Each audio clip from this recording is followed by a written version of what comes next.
花开花落自有时，缘去缘来总有因。大家好，欢迎收听《翠花的秘密》。高子睿追了我整整2年，我才同意跟他交往。我天生情感淡薄，在他之前其实是做好了单身一辈子的打算的。是他的持之以恒打动了我，让我有了恋爱结婚的想法。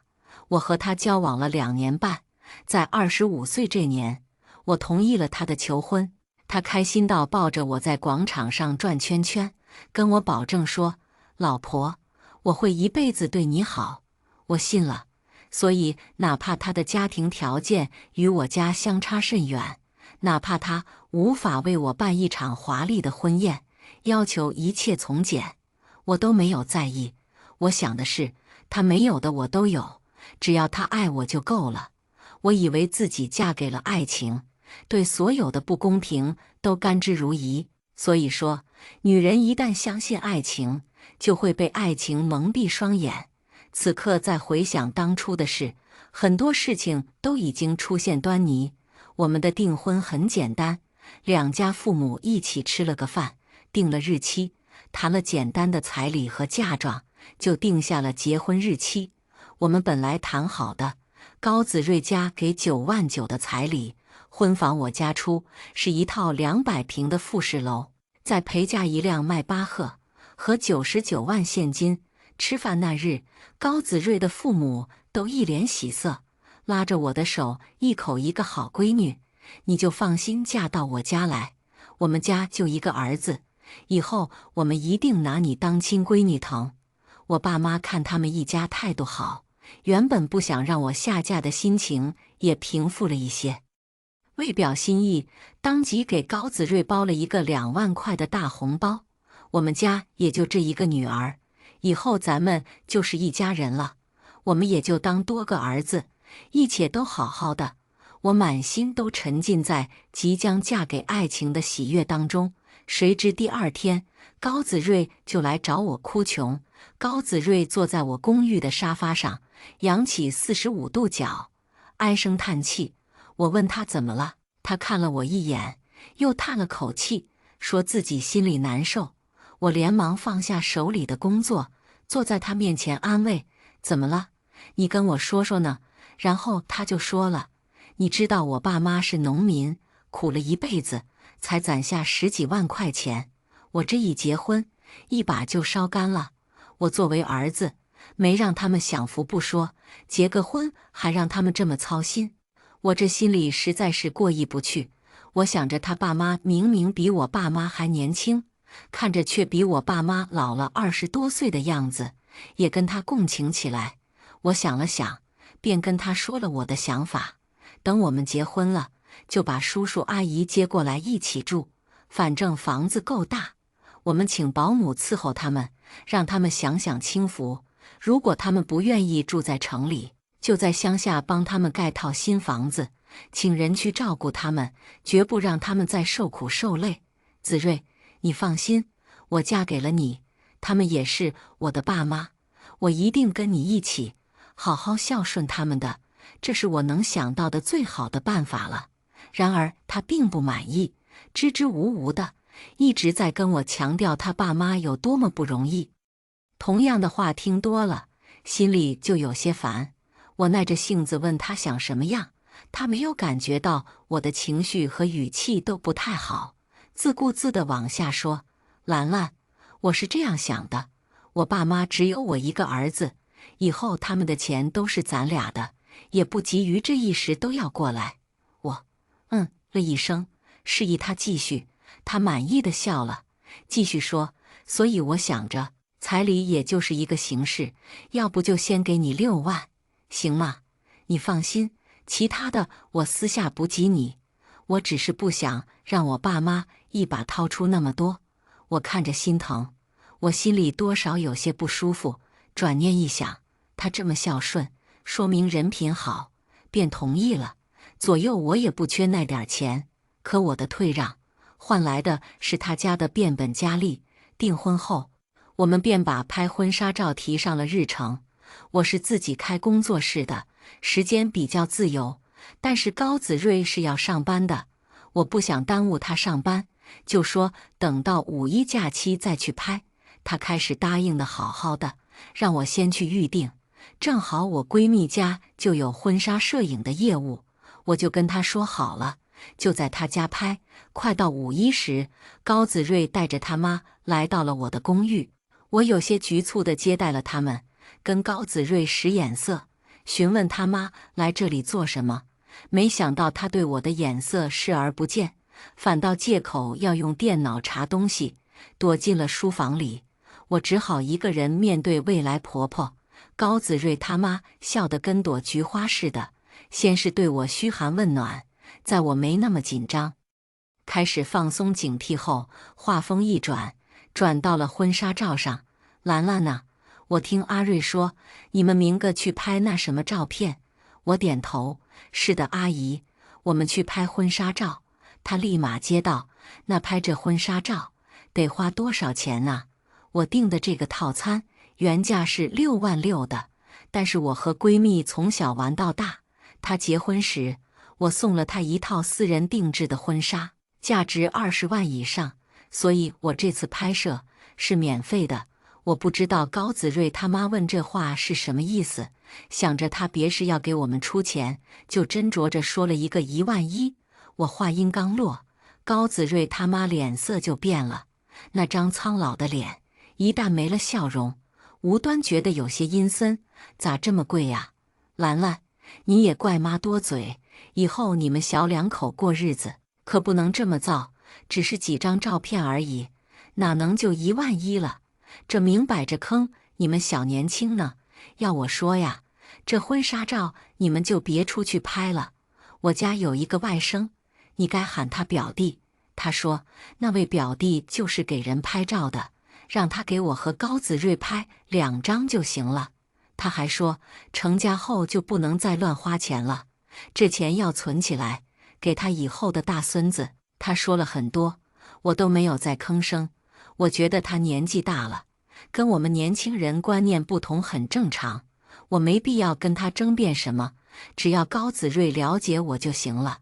结果送走高子睿他妈后，我跟高子睿说起这件事，他含糊其辞和稀泥，但我听他的意思，分明就是觉得他妈说的有道理，而且说着说着就把话题拐到他爸妈不容易上。我有些生气，就冷了脸。高子睿，现在的你让我觉得很不靠谱，之前说好的事情，你说变就变，这样的你让我没法相信。如果你还这样，我看这婚也不用结了。他听我这样说，立马就急了，抱着我安慰，怎么就到这一步了？宝贝，你别闹了，我妈她就是苦日子过惯了，见不得咱们花钱大手大脚。咱们不管他了，拍，咱明天就去拍婚纱照。宝贝，你等着，我现在就回去拿身份证和银行卡，保准让你拥有一套独一无二的婚纱照。我看他态度不似作假，赶忙拉住了他，又不让你出钱，你出个人就行了。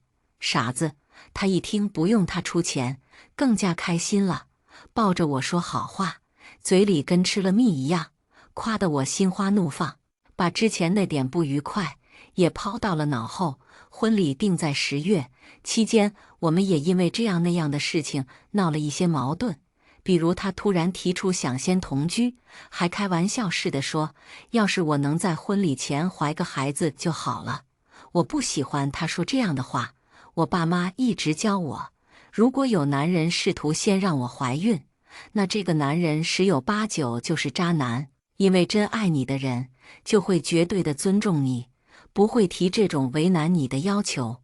我一生气，高子睿就态度诚恳跟我道歉，说自己只是心直口快，并没有不尊重我的意思。排除这些不愉快的小插曲，他对我也的确挑不出毛病，所以一直到结婚那天，我都在心里说服自己，告诉自己选他不会错。然而婚礼当天，他又给了我一个天大的惊喜。婚宴、酒席、婚庆都是我家包的，5星级规模，所有人都很满意。高子睿那边的亲戚脸上堆满了羡慕，纷纷问公公婆婆从哪里找到这么好的儿媳妇。公公婆婆笑得见牙不见眼，那还得是我们儿子优秀啊！你们不知道，这酒席我们家可没花1分钱，全是儿媳妇家出的。人家呀，对我儿子不要太满意哦。说着，把经过准备去换礼服的我一把拉过去，指着7大姑8大婆的，让我一个个喊人，给人倒酒。可是这个时候还没开席呢，就没到敬酒的环节，我只是下去换衣服而已。我保持着得体的微笑，配合地喊了人，然后说自己要去换衣服，等会一起开席，晚点再来敬酒。婆婆一下子就沉下了脸，撅着嘴不开心道：“搞那些乱七八糟的，换几套衣服有什么用？要我说呀，就穿这套吧，让上面那主持人也别瞎嚷嚷了，赶紧开席才是。”一桌子亲戚也跟着附和。婆婆见我一直不应，就板着脸道：“怎么回事？我的话你不听？”一个跟婆婆有些像的女人也撇着嘴道：“姐，我看你这儿媳妇厉害呀，这才到哪里就不把自己公公婆婆放在眼里了。”公公一听，也不悦地拍了下桌子：“兰兰，还不快跟你姑姑道歉！”我心说，我做什么了我就道歉，明明就是你们自己在自说自话。天生他们都是长辈，我也不好直接对。我转头去找高子睿，希望他能帮我解围，结果就看见他在自己同学那一桌，笑得跟他爸妈一个样，脸上的嘚瑟几乎藏不住。幸好我的伴娘们计较机警，当即就笑着过来，把话题岔开，然后把我带到了后台。闺蜜脸色已经有些不好看了，她很明显地忍着怒气问我：“今天是你大婚的日子。”我本不该说这些话，但是我还是忍不住。这就是你千挑万选出来的人家，我看你公婆还有那一大家子都不是那么好相与的。刚才他们那是干什么？分明是在给你下马威。我自然知道，我也没想到他们一家子竟然前后反差那么大。难道这才是他们真实的嘴脸吗？可是现在婚礼都已经进行到一大半了，我总不能不顾家人的面子，任性取消婚礼吧。我只能打碎牙齿往肚子里吞，但还是觉得委屈，抬着头才没让眼泪流出来。高子睿没有发现我的异常，全程咧着嘴完成了婚礼。到了敬酒环节，我爸妈和公婆都在主桌上，公婆便收敛了一些，没敢为难我。但是之后去高子睿那边亲戚敬酒时，他们的粗俗野蛮让我几乎无法忍受。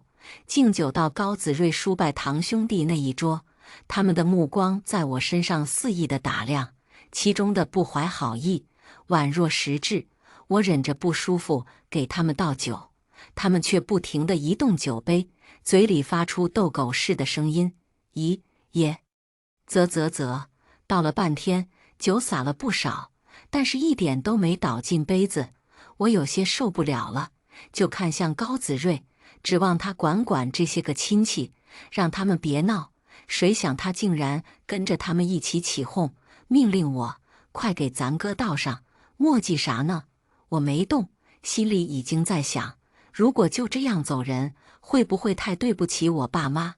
那个一直晃动杯子的黄毛青年勾起一边的嘴角，露出一口黄牙。哎呦，弟妹给倒酒，我这手拿不稳酒杯呀，这喜酒喝不上怎么办呢？大家快来给我想个办法。有人出主意：“你的手不稳，新娘子的手肯定稳，让新娘子喂你喝。”他们顿时开始起哄：“新娘子喂，新娘子喂，新娘子喂！”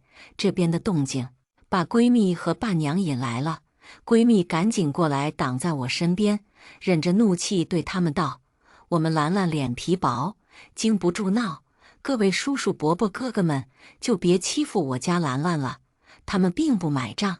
一个黑皮胖子摸着肚子打量闺蜜，嗤笑一声：“这怎么能叫闹？新娘子给自己堂哥喂个酒，是天经地义的。”这晚上还指望他几个堂哥哥压床呢？我说侄媳妇，你这结个婚，还带着陪嫁丫鬟吗？这杯酒你不喂也行，那就让你丫鬟嘴对嘴喂我们喝，你们自己选一个吧。哈哈哈！他们爆发出一阵充满恶意的笑声，高子睿也跟着笑，竟然也对闺蜜道：“要不你牺牲一下自己？”哈哈哈！闺蜜气到浑身都在颤抖，看在我的面子上，才忍住没破口大骂。但是我才无法看着有人侮辱我的闺蜜，当即就把手里的酒瓶和酒杯用力一扔，冷下了脸。我敬你们是亲戚是长辈，才忍你们这么久。我看你们满脑子废料，也不是真心想喝喜酒。门在那边，就不留各位了，请出去吧。他们笑声一顿，神色讪讪，看着都有些尴尬。有人试图打圆场，不过开个玩笑。我直接打断他们，这玩笑只有你们觉得好笑，是你们自己走出去，还是我叫保安请你们出去？黑皮胖子一把扔掉手里的筷子，脸色比锅底还黑，他的嘴巴里还嚼着食物，就龇牙咧嘴地说：“哟，阿瑞你行啊，取这么个玩意儿，这还没进门呢，就对自己的亲戚呼来喝去，这要进门还得了？要我说，就这种性子的，就是挨得少，打几顿就老实了。”那个黄毛也跟着附和：“阿瑞你行不行啊？像不像个男人？连个女人都管不住。我媳妇嫁进来哪会儿，拿嘴喂你们几个喝酒？我说什么了吗？”我不可置信地转头看着高子睿，不敢相信他竟然也做过这么荒唐的事情。黑皮胖子嗤笑一声：“我看咱们还是走吧，这亲戚啊，以后也别做了，高攀不起喽。”话是这样说，屁股就跟长到椅子上一样，一动不动的。高子睿眼睛闪烁不定，犹豫了片刻后，沉声对我道：“老婆，他们就是开个玩笑，没什么坏心眼。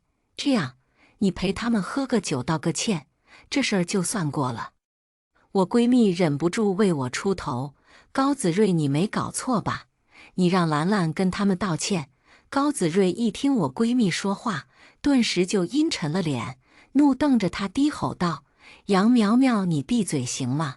你想毁了我们的婚礼吗？”我一把推开高子睿，把闺蜜拦在身后：“你才闭嘴！高子睿，他们走，或者我走，你自己选一个吧。”高子睿英俊的脸庞有些扭曲，但是最终还是跟我服了软：“老婆，他们都是我家的亲戚，以后也是你的家人。这要是让他们走了，以后还怎么见面？咱们不敬酒了行吗？这事就算了，你也不想咱们的婚礼闹得太难看吧？”不得不说，他知道我纠结的点在哪里。眼下如果不是害怕闹得太难看，我已经撂挑子走人了。不过我这一闹，他输败这一桌便没再闹什么幺蛾子，就是看向我的眼神充满了不悦。我也懒得看他们，忍着怒气完成了敬酒，回到更衣室里。我也没出去吃饭，先是大哭了一场。我后悔了，我后悔跟高子睿结婚了。我爸妈进来时，我赶紧收起了眼泪。他们见我眼睛有些红，问我怎么了，怎么不出去吃饭。我以舍不得他们为理由糊弄了过去。我想，大不了以后不回高子睿老家，不见他们这些恶臭亲戚就是。我这样安慰自己。婚礼结束后，按照习俗，第一夜我们需要住在高子睿的老家。由于婚宴上的不愉快，我的恶名已经被他们传了出去，所以晚上除了几个妇女来凑热闹看新娘子外，那些恶臭的男人总算没有出现。对此，公公婆婆有些不开心，他们把我叫到跟前，绷着脸开始训我：“看你闹的，都没有男人来闹洞房了。你知不知道，婚房必须要有阳气压一压，日子以后才能顺利。你叔叔伯伯还有哥哥们，不就让你敬个酒吗？这是你应该做的，你还把人往外赶，这要是叫外人知道了，我们的老脸往哪里搁？这样，你现在跟高子睿一起拎着礼品到你叔伯家挨个道歉去。这晚上啊，还得请他们来帮你们压床呢。说着就指着门口放好的礼品，催促高子睿：“快带你媳妇过去。”高子睿把手机装进兜里，走过来拉我的手：“老婆，走吧。”竟是完全没有为我说话的意思。我气到浑身发抖，一把甩开他的手：“高子睿，他们那么羞辱我和我朋友，你是没看见吗？想我跟他们道歉，没门！”高子睿有些为难地看了一眼他爸妈，又转头温声哄我：“老婆，你别任性，这是家里的规矩，你就忍忍，道个歉，咱们就回来。”我后退了几步，避开他抓我的手，坚定地摇了摇头：“道歉是不可能道歉的。”我拿起手机，往外面走去。既然没人压床不吉利，那我就不住了。我现在就回家去。一看我真走了，公婆顿时就急了。婆婆尖着嗓子叫道：“你怎么能走？这新婚第一夜，必须住在老家。你敢破坏老祖宗的规矩？儿子，还愣着干嘛？赶紧把这个没规矩的东西给我带回来！”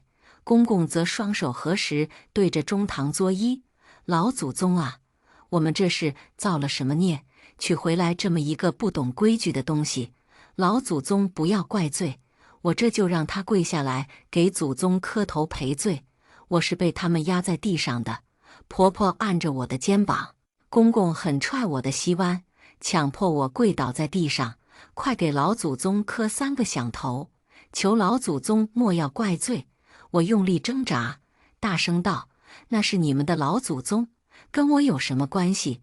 我的话惹怒了公公，他劈脸甩了我一巴掌，按着我的脑袋就往地上撞：“还敢翻嘴？你嫁到我家，就是我家的人，快磕头！”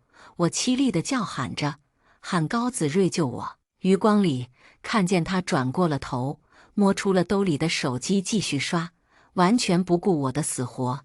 那一刻，这3年来的感情瞬间就被浇灭了，绝望犹疑，遍体生寒。我不再挣扎，顺着他们的力道磕了3个头。我想，就当我先跟他们祖宗知会一声，这一家子，我不会让他们好过的。我的额头撞出了血。公婆，不，他们不再是我的公婆了，他们只是高父高母。他们见我的额头流血了，便没有再逼着我出门去道歉，就是嘴里一直在嘀咕，说什么担心以后不顺。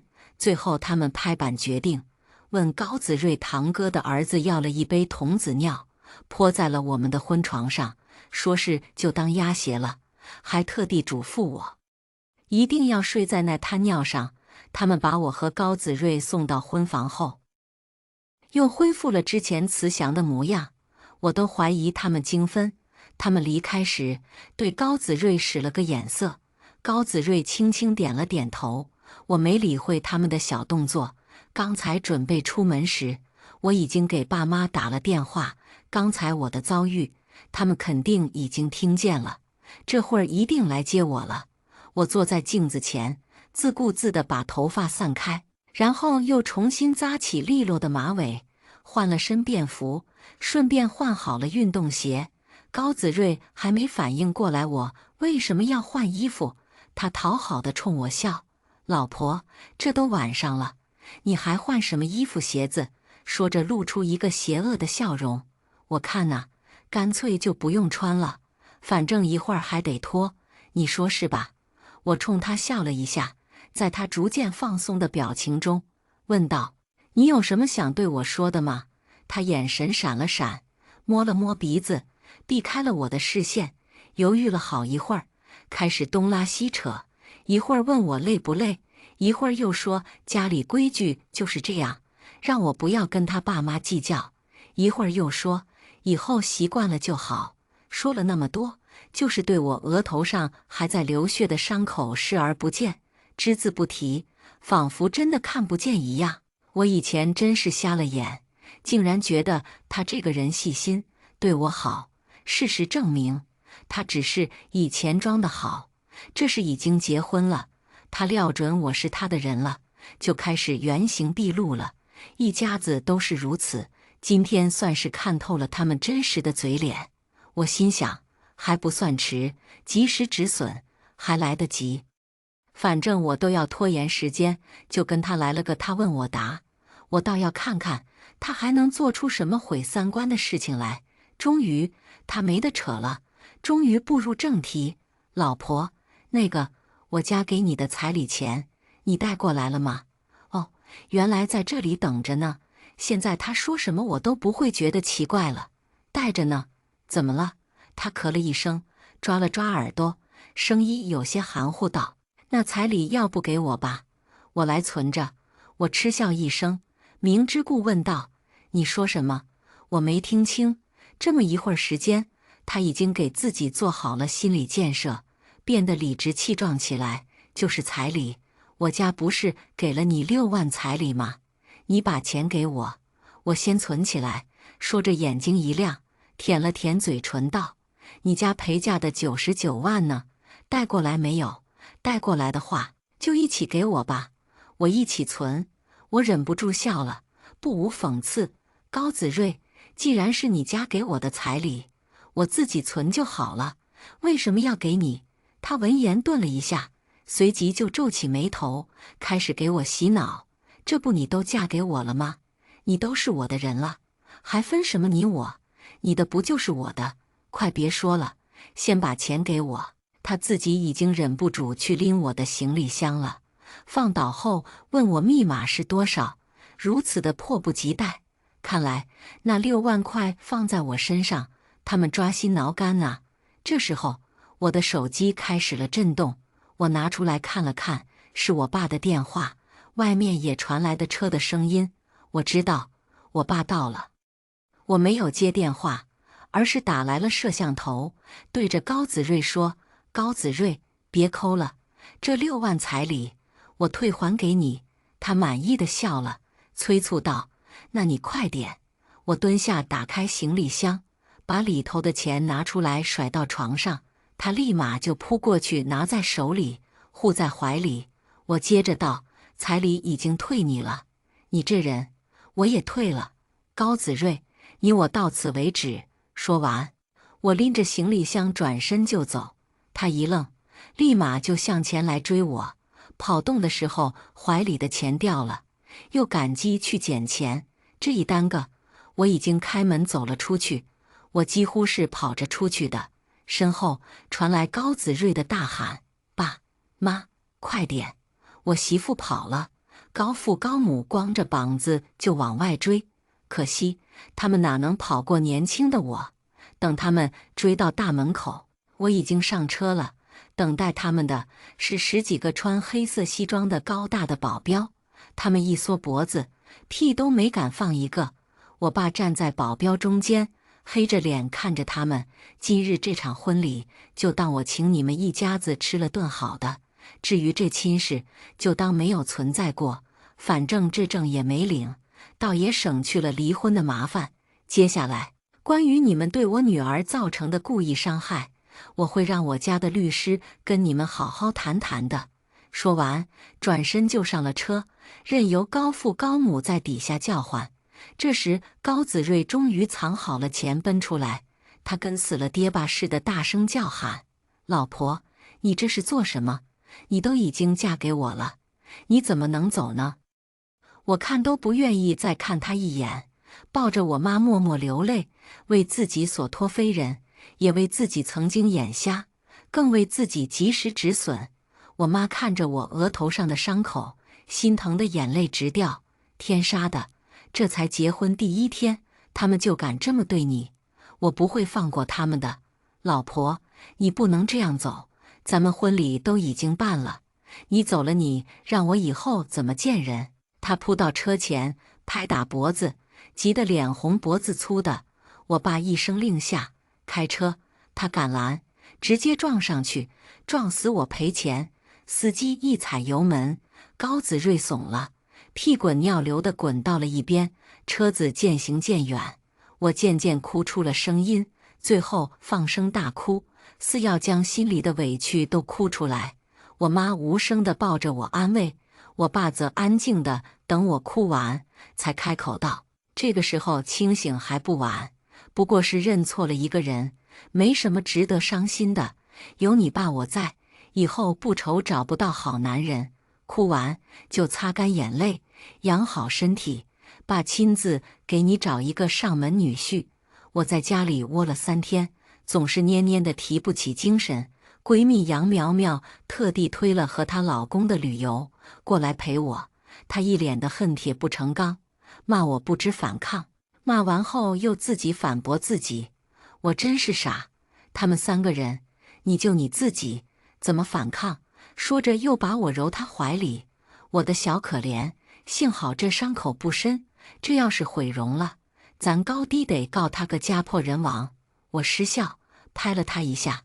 我真没事了，就是那天气到了。现在已经好了，我是觉得自己遇人不淑，反思了一下自己。现在已经反思完毕，明天就准备回工作干事业了。杨苗苗连连点头，没错，事业搞起来。我姐妹人美心善又有钱，天下的男人还不是任你选，咱以后小奶狗、小狼狗随便找，赶紧把那个垃圾给忘掉。我赶紧跟着，忘掉忘掉。我是真的这样想的，以后就井水不犯河水，老死不相往来。谁知我放过他，他却不肯放过我，他报警了。说实话，警察联系到我时，我有种吞了2斤苍蝇的膈应感。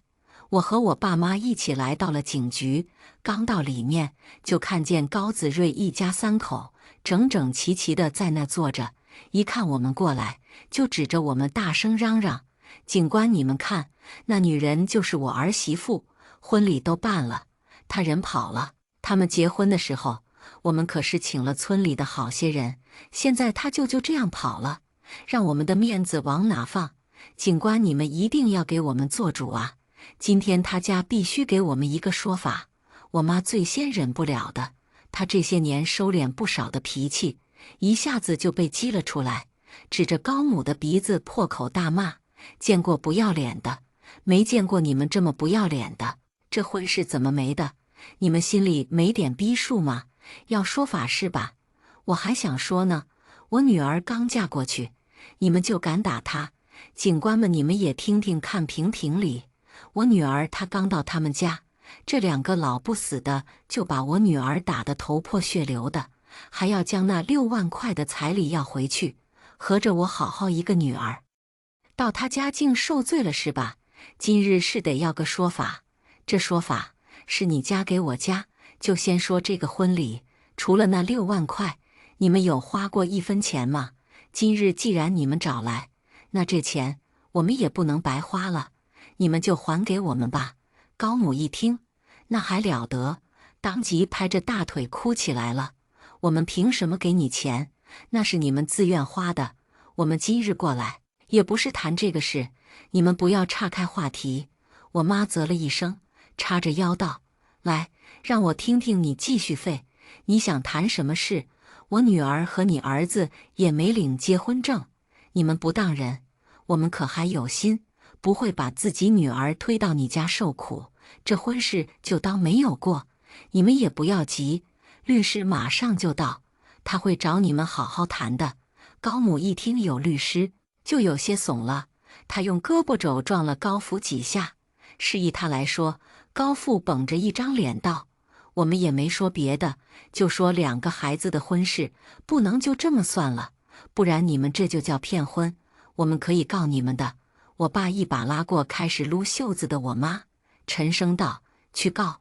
你们不告我们，我们也会告你们的。”高父一噎，粗声粗气道：“不告也可以，你女儿得跟我们回家，她是我家娶的儿媳妇，之前的事情我们就不计较了，她回去就行。”我差点气笑了，对道：“你们做梦，我跟你儿子没关系了，现在只有你家欠我，我可不欠你们任何东西。”高父张了张嘴，不知道说什么，最后看向了高子睿，示意他继续说。高子睿站在他们背后，一直跟个鹌鹑似的。这会儿被推上来，才小心翼翼地看了看我们，又转头去看警察、警官同志，还有叔叔阿姨。兰兰，我们报警没别的意思，就是想见见兰兰。咱俩真没必要闹到这种地步。我当时说的是彩礼退回来，又没要退婚，你就这样走了，让别人怎么看我呢？这是吧？我们家就当没发生过。兰兰你呢，也别任性了，就跟我回去就行。我们以后好好过日子。我呸！我妈直接怒了，冲上去就给了高子睿一巴掌。做你的春秋大梦去，这样作践我女儿，还想让她回去，那是不能够了。高母一看自己儿子挨打了，顿时就跳起来往这边扑。你敢打我儿子，我打死你！这一架终究是没打起来，警察及时插手，拦住了高母。我注意到，警察们听完我们的说法，都忍不住抽了抽嘴角。为首的警官出来主持公道：高子睿是吧？这事儿你们办得不地道，说好的彩礼，怎么还能要回去呢？高子睿反驳道：那他都是我的人了，彩礼自然也是我的，我怎么不能要回来了？警官瞥了他一眼，接着说：就算不谈彩礼，你们打人就对了。现在可没有家暴一说，人家就可以告你们故意伤害，懂吗？高母喷着唾沫星子插嘴道：打他那是他不懂规矩，该打。我们这都是在教他，谁不是这样过来的？人家都能受得了，就他受不了。警官听不下去了，语气也开始冷硬起来。这是人家就没错，既然没领结婚证，这婚就不算结成，人家有去留的权利。说着转向我爸妈，至于金钱上面的事情，你们可以走司法程序，该算就算，法律是公正的。人家警察不受理高家的请求，他们不愿意，又是撒泼又是打滚的，在公安局闹了一通，最后被警察请出去了。都这样了，他们还不消停。第二日，高子睿就给政府写了封信，我也才知道高家有一个拐了18个弯的亲戚，在市政府工作。高子睿见已经无法挽回我了，便连夜写了封信，送到了市政府。不知道他是笨呢，还是聪明，竟然将这封信发到了网上，还带上了我的大名。他的文案是懂得如何倒打一耙的，因为彩礼已经到家的媳妇又跑了，这年头没有钱，媳妇都娶不起了，心累，希望政府可以整治下当地高价彩礼问题。晦气，钱花了，酒席办了，媳妇没了，我怎么这么倒霉呀？难道农村人就没资格娶媳妇吗？兰兰，我说的就是你，你就这么抛弃我，你有没有心啊？由于我的工作室有一板块涉及到媒体，所以我第一时间就得到了这个消息。一开始我没打算回应，直到官方竟然回应了，将强化整治5个字刺得我眼疼，我觉得很可笑。官方下场，网友们坐不住了，纷纷涌进高子睿的评论区，评论区呈2极化。男人的话一般都是以下类型：是该整治，男婚女嫁天经地义，要彩礼就是多余的，女方肯定狮子大开口了，财气的兄弟直接找政府主持公道了呗。现在的女人真是现实，搞不懂她们到底是结婚还是卖自己，还成天叫嚣着不要物化女性，明明是她们自己给自己明码标价的，又当又立，恶心。女人的回应则是质疑，笑死。博主倒是回答一下，人家女方要了多少彩礼呀？不会就10万8万的，你就说是高价彩礼吧，零彩礼也没问题呀。没有彩礼，某些男宝才能明白，自己娶不起跟没钱没关系。呵呵，说到彩礼，官方下场了。之前那么多人说家暴，怎么就不回应一下呢？我只想知道，到底要了多少彩礼？都到这一步了，我若是还不回应，就有些对不起高子睿了。想跟我玩网络暴力、道德绑架，行，我奉陪到底。我直接大号在他的评论区回复，带真相图的那种。我就是这个因为彩礼跑路的新娘。真相如下：6万的彩礼可真是高啊！你怎么只字不提我嫁妆99万呢？这件事的前因后果，我已经放到自己主页，孰是孰非，自有定论。回复好，我就将已经整理好的证据分部发到了个人主页，其中有高子睿跟我谈判减彩礼的监控录像。我住的公寓也是我经常办公的场所，所以是有监控的。他的那些我爸妈不容易的发言，直接被群嘲到10几万条评论。接着我又放出了酒店的视频，他们一家是怎么羞辱我和我闺蜜的，那一张张恶臭的嘴脸在视频下无所遁形。然后是高父高母打我时的录音及倾巢发言，高子睿跟我要回彩礼的录音，以及在警局的迷惑发言录音。幸好我多长了个心眼，当时都录了音，就是为了防止后续有麻烦。现在果然派上了用场，证据一出，网友血气上涌，直接把高子睿骂出了翔，连同官方都被骂得删了帖。上半天他还跟网友对线，还是那些迷惑发言，什么我的就是他的，夫妻本就不分彼此，他要回彩礼也没有问题，什么他爸妈都是农村人，规矩大，我不懂规矩就挨打，就天经地义的。什么官方都出面了，说明他的想法没问题。希望网友可以透过想象看本质，不要被我的一面之词蒙了心。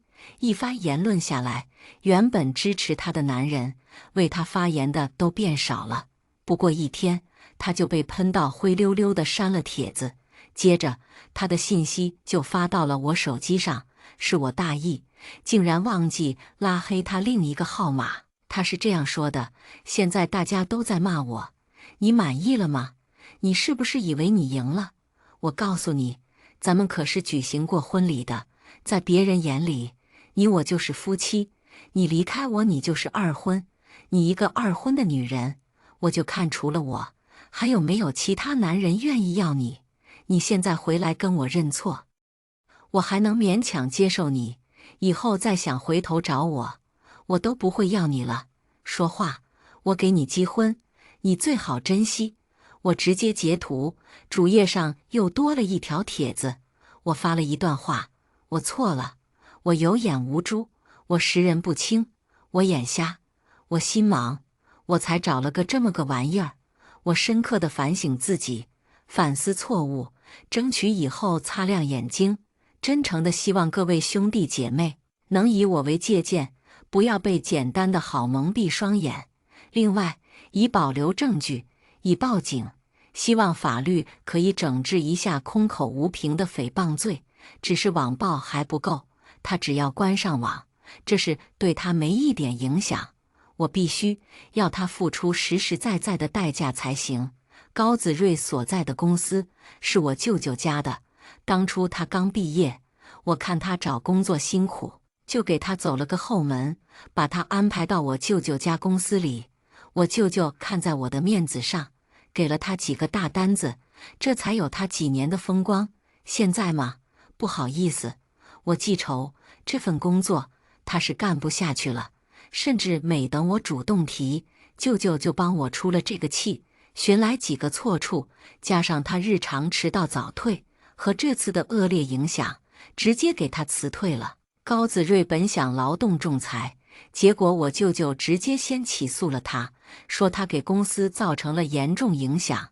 他顿时就萎了，失去了在我舅舅家的工作后，他又找了好几份工作。可惜他近期名声很臭，一直没有公司愿意收留他，这样我还是不满意，把他家所做的事情打印成传单，招了100个兼职大学生，让他们在高家附近的村子发，争取让所有人都看看这家人的丑恶嘴脸。我以后嫁不嫁得出去不重要，重要的是，我让他在这座城市都娶不到媳妇，没人给他们儿子传宗接代，才能踩痛高父高母的心啊！不到1个月，高家就收到了法院传票，是我告他诽谤和故意伤害的。他们一家子没见过什么世面，去咨询了一下律师，得知胜算很小后，还没到法院呢，就害怕了。一家子直接来到我面前求我放过他们，只是他们说的话着实恶心到了我。高母一把鼻涕一把泪的哭嚎：“你不就是怪我们打了你吗？在农村，哪个媳妇不是这样过来的？你得体谅我们呐！我们这也来跟你认错了，你就别告我们了，就听我的，这事就过去了呀。这样，这6万彩礼呢，我们再给你，你呢也就是别计较了，毕竟你和我儿子都拜了天地，那就是夫妻了。这样，你不喜欢农村，我们也不勉强你回去了，你和我儿子就回你们的婚房住吧，就这么说定了。儿子，快跟他回去吧。”高子睿讨好地冲我笑笑，还真得走了过来。然而下一秒就被保镖拦住了，他一僵，祈求地看着我：“兰兰，你还生气呢？事情都过去这么久了，你也该原谅我了。”高父背着手，抬着头，傲得200-500万的：“行了，别闹了，一家人闹成这样成何体统？你们小两口的事，以后我们就不管了，你们自己过好日子就行。兰兰，你也是，夫妻哪有隔夜仇？什么事说开就行了，再拿瞧就没意思了。今天我说了算，你们就正式和好了。你老公的工作，你也赶紧给他弄好，别耽误了。我以前只觉得他们可恶，今日才发现他们还很可笑。你们自说自话什么？”我冷笑一声：“我看起来像是会回收垃圾的人吗？我告诉你们，我不会撤诉，更不会跟你们儿子和好。你们还是赶紧找律师去吧，再来骚扰我，就别怪我报警了。”他们见我没被他们说服，就变了脸，开始骂我：“你告我们，我们还告你呢！你让我儿子这么丢人，你得赔我儿子精神损失费。”我顿了一下，他以为我吓到了，又说了好几遍。我忽然笑了：“谢谢你呀，给我提了个醒。我这就让律师加上一条，你们得赔我精神损失费。”然后直接喊了保安，把他们一家子赶了出去。1个月后开庭，他们毫无疑问地输了，婚礼上的费用平摊，他们还需要赔偿我家13.6万元，那几乎是他们所有的积蓄。他们没有赔，连夜扛着行李逃出了本省。我直接申请了强制执行，但是他们一家子都跑得没影，还换了联系方式，一时间还真找不到他们。我也不急，因为他们已经被列入失信人名单了，除非他们一辈子没有高消费，不买车不买房，一辈子不结婚生子，甘愿在小地方窝藏一辈子，否则我就不担心他们不还钱。果不其然，3年后，他们还是含泪把钱打给了我。自此，我与他们一家再无任何关系，只是一段糟糕的岁月，并不能影响我什么。我事业有成，家庭和睦，不缺钱，不缺爱，未来只会更加幸福，更加光明。今天的故事到这里就结束了，过去终将会过去，但故事已然成故事。您的点赞和订阅就是我更新的动力，期待您给出任何建议。我们下个故事不见不散。